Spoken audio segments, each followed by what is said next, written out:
بسم اللہ الرحمن الرحیم۔ السلام علیکم۔ شب عید رمضان المبارک کی آخری رات کو شب عید کہا جاتا ہے۔ یہ رات بھی بڑی فضیلت والی ہے، لہٰذا اس رات کو شب بیداری کر کے اللہ کی عبادت میں مصروف رہنا چاہیے۔ اس کی فضیلت کے متعلق چند احادیث مندرجہ ذیل ہیں۔ ایک، حضرت ابو امامہ رضی اللہ تعالیٰ عنہ سے روایت ہے کہ حضور صلی اللہ علیہ وآلہ وسلم نے فرمایا کہ جو عیدین کی راتوں میں شب بیداری کر کے قیام کرے اس کا دل نہیں مرے گا، جس دن کو سب لوگوں کے دل مردہ ہو جائیں گے۔ دو، حضرت معاذ بن جبل رضی اللہ تعالیٰ عنہ سے روایت ہے کہ حضور صلی اللہ علیہ وآلہ وسلم نے فرمایا کہ جو 5 راتوں میں شب بیداری کر کے اللہ کی عبادت کرے اس کے لیے جنت واجب ہے، یعنی ذی الحجہ کی 8ویں، 9ویں اور 10ویں رات، اس طرح 3 راتیں تو یہ ہوئیں، اور چوتھی عید الفطر کی رات، 5ویں شعبان المعظم کی 15ویں رات یعنی شب برات 3۔ حضرت ابو ہریرہ رضی اللہ تعالیٰ عنہ سے روایت ہے کہ حضور صلی اللہ علیہ وآلہ وسلم نے فرمایا کہ رمضان المبارک کی آخری شب میں اس امت کی مغفرت ہوتی ہے۔ صحابہ نے عرض کیا، یا رسول اللہ صلی اللہ علیہ وآلہ وسلم، وہ شب قدر ہے؟ فرمایا، نہیں، کام کرنے والے کو اس وقت پوری مزدوری دی جاتی ہے جب کہ وہ کام پورا کر لیتا ہے۔ اس رات کو زیادہ سے زیادہ استغفار اور نوافل پڑھنے چاہیے تاکہ رمضان المبارک کے روزے اور عبادت بارگاہ رب العزت میں قبول ہو جائے۔ معافی کا اعلان۔ عیدی ملنے کی رات۔ اللہ ہم سب گناہ گاروں پر کس قدر مہربان ہے۔ ایک تو رمضان المبارک میں سارا مہینہ وہ ہم پر اپنی رحمتیں نازل فرماتا ہی رہتا ہے، پھر جو ہی یہ مبارک مہینہ ہم سے جدا ہوتا ہے فوراً ہمیں عید سعید کی خوشیاں عطا فرماتا ہے۔ گزشتہ حدیث مبارک میں شوال المکرم کی چاند رات یعنی شب عید الفطر کو لیلۃ الجائزہ یعنی انعام کی رات قرار دیا گیا ہے۔ اللہ کا کرم ہے کہ اس نے ہمیں ماہ رمضان المبارک کے فوراً ہی بعد ہمیں عید الفطر کی نعمت سے سرفراز فرمایا۔ اس عید سعید کی بے حد فضیلت ہے، چنانچہ حضرت سیدنا عبداللہ ابن عباس رضی اللہ تعالیٰ عنہ کی ایک روایت میں ہے، جب عید الفطر کی مبارک رات تشریف لاتی ہے تو اسے لیلۃ الجائزہ یعنی انعام کی رات کے نام سے پکارا جاتا ہے۔ جب عید کی صبح ہوتی ہے تو اللہ اپنے معصوم فرشتوں کو تمام شہروں میں بھیجتا ہے، چنانچہ وہ فرشتے زمین پر تشریف لا کر سب گلیوں اور راہوں کے سروں پر کھڑے ہو جاتے ہیں اور اس طرح ندا دیتے ہیں، اے امت محمد صلی اللہ علیہ وآلہ وسلم، اس رب کریم کی بارگاہ کی طرف چلو جو بہت ہی زیادہ عطا کرنے والا اور بڑے سے بڑا گناہ معاف فرمانے والا ہے۔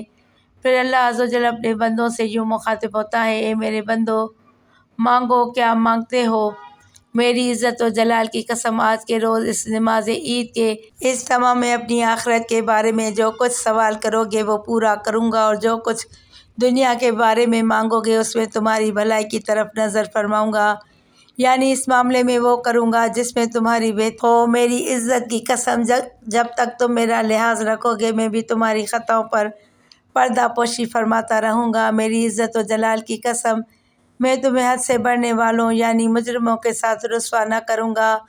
بس اپنے گھروں کی طرف مغفرت یافتہ لوٹ جاؤ، تم نے مجھے راضی کر دیا اور میں بھی تم سے راضی ہو گیا۔ اللہ کی طرف سے یہ بھی فرمایا جاتا ہے کہ جس سے جو کچھ دنیا اور آخرت کی خیر مانگنی ہے وہ سوال کرے، اس پر ضرور کرم کیا جائے گا۔ کاش ایسے مانگنے کے مواقع پر ہمیں مانگنا آ جائے، کیونکہ عموماً لوگ ان موقعوں پر صرف دنیا کی خیر روزی میں برکت اور نہ جانے کیا کیا دنیا کے معاملات پر سوال کرتے ہیں۔ دنیا کی خیر کے ساتھ ساتھ آخرت کی خیر زیادہ مانگنی چاہیے۔ دین پر استقامت اور خاتمہ بالخیر، وہ بھی مدینے میں آپ صلی اللہ علیہ وآلہ وسلم کے قدموں میں، وہ بھی شہادت کی صورت میں، اور مدفن جنت البقیع میں، اور بلا حساب و کتاب مغفرت اور جنت الفردوس میں سرکار مدینہ صلی اللہ علیہ وآلہ وسلم کا پڑوس بھی مانگنا چاہیے۔ یہ رات نیک لوگوں کو انعام ملنے گویا عیدی دیے جانے کی رات ہے۔ اس مبارک رات کی بے حد فضیلت ہے، کوئی سائل مایوس نہیں جاتا۔ غور تو فرمائیے، عید الفطر کا دن کس قدر اہم ترین دن ہے۔ اس دن اللہ کی رحمت نہایت ہی جوش پر ہوتی ہے، دربار خداوندی سے کوئی سائل مایوس نہیں لوٹایا جاتا۔ ایک طرف اللہ کے نیک بندے اللہ کی بے پایا رحمتوں اور بخششوں پر خوشیاں منا رہے ہوتے ہیں۔ جب کوئی طالب علم امتحان میں کامیاب ہو جاتا ہے تو وہ کس قدر خوش ہوتا ہے۔ ماہ رمضان المبارک کی برکتوں اور رحمتوں کے تو کیا کہنے، یہ تو وہ عظیم الشان مہینہ ہے جس میں قرآن مجید نازل ہوا۔ یہ وہ مہینہ ہے جس میں ہر مسلمان کی حرارت ایمان کا امتحان لیا جاتا ہے۔ بس زندگی کا ایک بہترین دستور العمل پا کر اور ایک مہینے کی سخت امتحان میں کامیاب ہو کر ایک مسلمان کا خوش ہونا فطری بات ہے، تو دوسری طرف مومنوں پر اللہ کی اتنی کرم نوازیاں دیکھ کر انسان کا بدترین دشمن شیطان آگ بگولا ہو جاتا ہے۔ چنانچہ حضرت سیدنا وہب بن منبع رضی اللہ تعالیٰ عنہ فرماتے ہیں، جب بھی عید آتی ہے شیطان چلا چلا کر روتا ہے۔ اس کی بدحواسی دیکھ کر تمام شیاطین اس کے گرد جمع ہو کر پوچھتے ہیں، اے آقا آپ کیوں غضبناک اور اداس ہیں؟ وہ کہتا ہے، ہائے افسوس، اللہ نے آج کے دن امت محمد صلی اللہ علیہ وآلہ وسلم کو بخش دیا ہے، لہٰذا تم انہیں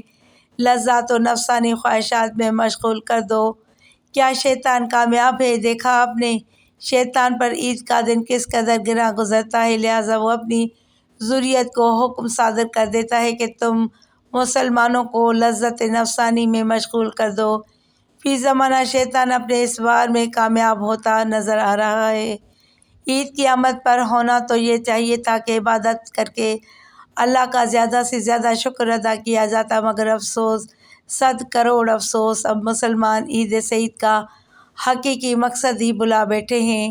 اب تو عید منانے کا یہ انداز ہو گیا ہے کہ بیہودہ قسم کے الٹے سیدھے ڈیزائن والے، بلکہ معاذ اللہ جانداروں تک کی تصاویر والے بھڑکیلے کپڑے پہنے جاتے ہیں۔ بہار شریعت میں ہے جانور یا انسان کی تصویر والا لباس پہن کر نماز پڑھنا مکروہ تحریمی ہے، یعنی قریب حرام ہے۔ ایسے کپڑے تبدیل کر کے یا اوپر دوسرا کوئی لباس پہن کر نماز دوبارہ ادا کرنا واجب ہے۔ نماز کے علاوہ بھی جاندار کی تصویر والا کپڑا پہننا جائز نہیں۔ رقص و سرور کی محفلیں گرم کی جاتی ہیں، بے ڈھنگے میلوں، گندے کھیلوں، ناچ گانوں اور فلموں ڈراموں کا اہتمام کیا جاتا ہے، اور جی کھول کر وقت و دولت دونوں کو خلاف سنت شریعت افعال میں برباد کیا جاتا ہے۔ افسوس، اب اس مبارک دن کی کس قدر غلط کاموں میں گزارا جانے لگا ہے۔ ناظرین، ان خلاف شرع باتوں سے کے سبب ہو سکتا ہے کہ یہ عید سعید ناشکروں کے لیے یوم وعید بن جائے۔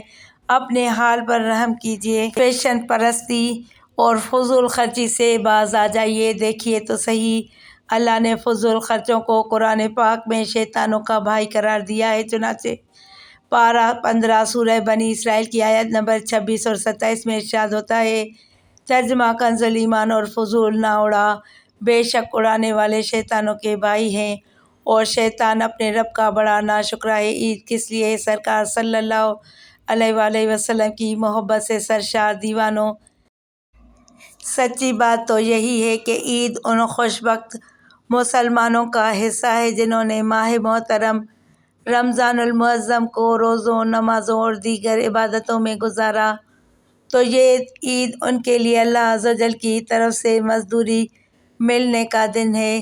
ہمیں تو اللہ عز و جل سے ڈرتے رہنا چاہیے کہ محترم ماہ کا ہم حق ادا ہی نہ کر سکے۔ روح کو بھی سجائیے، اور اس میں کوئی شک نہیں کہ عید کے دن غسل کرنا، نئے یا دھلے ہوئے کپڑے پہننا اور عطر لگانا سنت ہے۔ یہ سنتیں ہمارے ظاہری بدن کی صفائی کے لیے ہیں، لیکن ہمارے ان صاف اجلے اور نئے کپڑوں اور نہائے ہوئے اور خوشبو ملے ہوئے جسم کے ساتھ ساتھ ہماری روح بھی حضور صلی اللہ علیہ وآلہ وسلم کی الفت و سنت سے خوب سجی ہوئی ہونی چاہیے۔ اللہ تعالیٰ سے دعا ہے کہ وہ ہمیں چاند رات عید الفطر کی رات زیادہ سے زیادہ عبادت کرنے کی توفیق عطا فرمائے۔